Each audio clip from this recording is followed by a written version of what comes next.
जीतने वालों को मेरा सलाम। खुले मौसम में पहाड़ों के बीच हैंग ग्लाइडिंग करने का अपना मज़ा है और जवान मैरिलिन को तो स्कीइंग करने, पहाड़ चढ़ने में बहुत मज़ा आता था। इस जवान लड़की का भविष्य बहुत उज्जवल था। मैरिलिन बचपन से ही बहुत एक्टिव थी, पढ़ाई और एडवेंचर के साथ साथ सोशल वर्क भी करती, जिसके लिए उन्हें कैलिफोर्निया स्टेट गवर्नमेंट से अवार्ड भी मिला। लेकिन आज मैरिलिन के लिए सब बदलने वाला था। बीच उड़ान में ग्लाइडर में कुछ खराबी आई और ग्लाइडर नाक के बल सीधे नीचे गिरा। जब मैरिलिन को होश आया तो पता चला कि कमर से नीचे का हिस्सा पैरालाइज हो गया है। 3 हफ्ते बाद उनका सामना व्हीलचेयर से हुआ। उन दिनों स्टैंडर्ड व्हीलचेयर बड़ी धांसू हुआ करती थी, जिसका वजन 30 किलो होता था। मैरिलिन इन चेयर्स को स्टील का डायनासोर बोला करती। वे इन व्हीलचेयर से बिल्कुल खुश नहीं थी। अपने 2 दोस्तों से मिली जो गैरेज में हैंग ग्लाइडर्स बनाते थे। उन्होंने दोनों दोस्तों को ग्लाइडर के हल्के मजबूत पाइप से एक व्हीलचेयर बनाने के लिए मना लिया। व्हीलचेयर इतनी हल्की और बढ़िया थी कि उनको ऑर्डर्स मिलने लगे। कुछ ही दिनों में तीनों दोस्तों ने बिजनेस शुरू किया। पहली प्रमुख डिज़ाइन का नाम था क्विकी। हैमिल्टन शायद व्हीलचेयर के प्रमोशन के लिए या शौक के लिए स्पोर्ट्स टूर्नामेंट में खुद भाग लेती।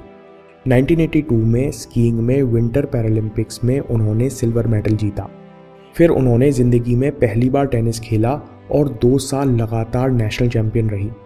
10 साल के अंदर क्विकी व्हीलचेयर्स ने सालाना 280 करोड़ का बिजनेस खड़ा कर लिया था। खैर, इससे बड़ी बात ये थी कि उन्होंने इन 10 सालों में अपनी फाउंडेशन से डिसेबल्ड स्पोर्ट्स को बहुत बढ़ावा दिया और 1.25 करोड़ लोगों के पास नई हल्की व्हीलचेयर्स पहुंचा सकी। दोस्तों, अगर आप किसी सफल इंसान को अपनी कठिन कहानी सुनाएंगे तो वो ना चाहते हुए भी मुस्कुराएगा, क्योंकि वो जानता है कि सफलता या विफलता आपकी चॉइस है। हमको शायद पता नहीं, लेकिन ये चुनाव हम जाने अनजाने में करते रहते हैं कि हम चाहें तो इसी दुनिया में खुशी या दुख ढूंढ सकते हैं, और ये सब निर्भर करता है हमारे बिलीफ सिस्टम पर। अगर प्रैक्टिकल डेफिनेशन की बात करें तो बिलीफ सिस्टम वो चश्मा है जो हम अधिकतर अनकॉन्शियसली पहने रहते हैं। हम इस चश्मे के रंग दुनिया में देखते हैं और जो भी कुछ हो रहा है उसका लगातार मतलब निकालते रहते हैं और रिएक्ट करते रहते हैं। बिलीफ सिस्टम से बनती हैं वैल्यूज़, यानी माइंडसेट और थॉट्स। उनसे पैदा होते हैं एक्शन। बार बार एक्शन से बनती हैं हैबिट्स, जिनसे बनता है एटीट्यूड, और समय के साथ यही एटीट्यूड बाहर आता है बिहेवियर के रूप में। बड़ा अच्छा एग्जाम्पल है। अगर हम मानते हैं कि हम कमज़ोर हैं, कि हमारी क्षमता केवल शरीर और सौंदर्य तक सीमित है, तो एक्सीडेंट के बाद डिप्रेशन में चले जाएंगे।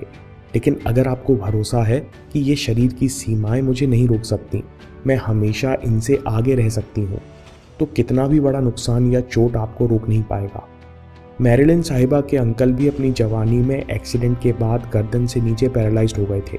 वे हैंग ग्लाइडिंग एक्सीडेंट के बाद मैरिलिन से कहते हैं, तुम बचपन से जीवंत हो मैरिलिन, विश्वास करो तुम्हें कोई पैरालिसिस नहीं रोक सकती। इस विश्वास या बिलीफ सिस्टम के कारण मैरिलिन ने कभी अपने एक्सीडेंट को कमज़ोरी नहीं बनने दिया। एक इंटरव्यू में वो कहती हैं कि मैंने बहुत सीखा, अगर वो एक्सीडेंट ना हुआ होता तो मैं आज यहाँ नहीं होती।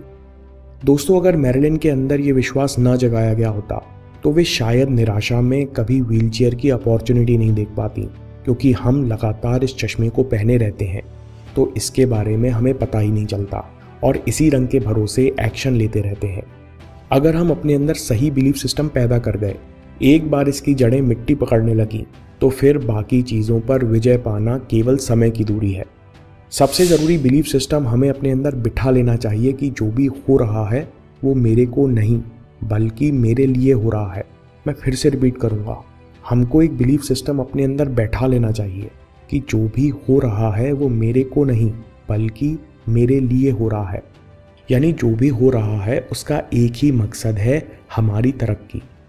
अगर हमारा एक्सीडेंट भी हो गया है तो मान लीजिए इसमें भी आपका भला है, क्योंकि जो हम मान लेते हैं, जिस पर विश्वास कर लेते हैं, वही सच बन जाता है। जैसे चुंबक के पास आते ही लोहे की पिनें एक लाइन में आ जाती हैं, वैसे ही माइंड और एक्शन ताकतवर बिलीफ की दिशा में घूम जाते हैं कि अगर एक्सीडेंट मेरे भले के लिए हुआ है तो फिर निराश होने का सवाल ही नहीं। मैं इस घटना से और क्या सीख सकता हूँ, इस मौके का पूरा फ़ायदा उठाने के लिए मैं क्या कर सकता हूँ, या फिर ऐसे मौके पर कुछ सकारात्मक करके मैं अपना मन शांत कैसे कर सकता हूँ। दोस्तों, अगर ये बात अंदर बैठ गई कि जो भी होता है वो मेरे भले के लिए होता है, या लाइफ मुझे कुछ सिखाना चाह रही है, तो हर रुकावट, हर फेलियर हमारे लिए मंजिल बन जाएगी, जो हमें न केवल सिखाएगी बल्कि प्रेरणा देती जाएगी। अन्य भावनाओं की तरह मोटिवेशन बाहर से नहीं आ सकता, ये हमारे अंदर बैठे विश्वास और लिए गए एक्शन से ही पैदा होता है। कई बार हम लोग पूछते हैं कि जिंदगी भर मोटिवेशन कैसे कायम रखा जाए, तो इस बात को हर दिन महसूस कीजिए कि जो भी अब तक हुआ है और जो भी अभी तक हो रहा है वो मुझे सिखाने के लिए ही हुआ है। इस सीख को इस्तेमाल करने के लिए और सतत एक्शन लेने के लिए हमको डिसिप्लिन चाहिए। इसी बात से दोस्तों दूसरा बिलीफ सिस्टम अपने अंदर बैठा लीजिए कि बिना डिसिप्लिन के हर बिलीफ, हर विश्वास भ्रांति में बदल जाता है। यानी कितना भी अच्छा बिलीफ सिस्टम हो, आपके पास कितने भी सच्चे और ताकतवर विचार क्यों ना हो, बिना एक्शन के, डिसिप्लिन के सब भ्रांति बन जाते हैं। आपके अंदर जो भी टैलेंट छिपा है, जो भी मौका आपको मिला है, वो बिना डिसिप्लिन के आपको दुख देकर जाएगा। दोस्तों, अगर ये वीडियो आपको पसंद आया और आपके पास अभी समय हो तो डिसिप्लिन और मैसिव एक्शन पर वीडियो ज़रूर देखिए और कम से कम एक चीज़ अपने जीवन में उतारने की कोशिश कीजिए। मैं काम के किस्से लाता रहूँगा।